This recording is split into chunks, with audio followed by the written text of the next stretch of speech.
You still with me? About the parallels between the first Adam, whatever his last name was, Adam, and the second Adam, Jesus Christ. There's a number of parallels there. Adam fell in a garden with a perfect body and no inclination towards sin in his nature. The first Adam. And he ate from a forbidden tree. The second Adam, who is the second Adam?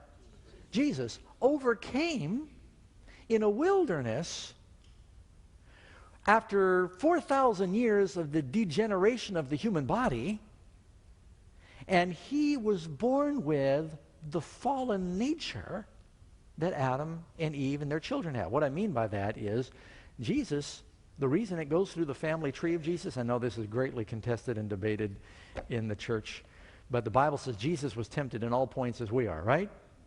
So he was tempted like we are. He overcame like we can overcome. The reason it goes through the genealogy of Jesus in Luke and Matthew, telling about all of the colorful characters in the motley crew in his family tree, is because it's saying that if he could overcome without an inherited line, then we can overcome. See what I'm saying? And so Jesus, the second Adam, he overcame with that shadow over his life.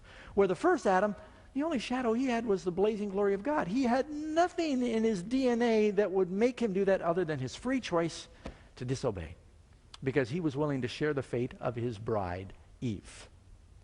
Jesus said, I am willing to share the fate of my bride, the church. So I'm going to take her punishment. See what's happening here?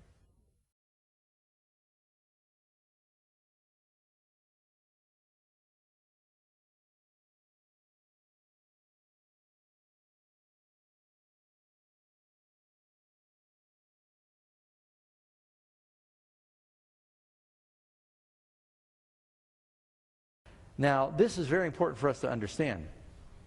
When Jesus came into our world, did Jesus have the attitude and the nature of Adam or of us? He had the fallen nature because he's an example of victory for us. Was Jesus tempted?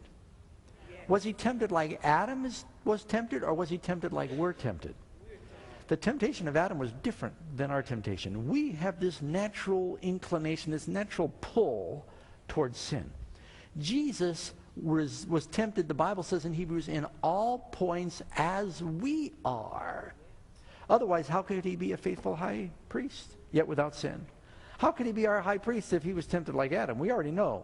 That's what makes Jesus the second Adam. Adam was tempted in a garden without the natural inclination towards sin, and he fell because he chose. It was a rebellion. See, and that's what we're talking about. It's a rebellion.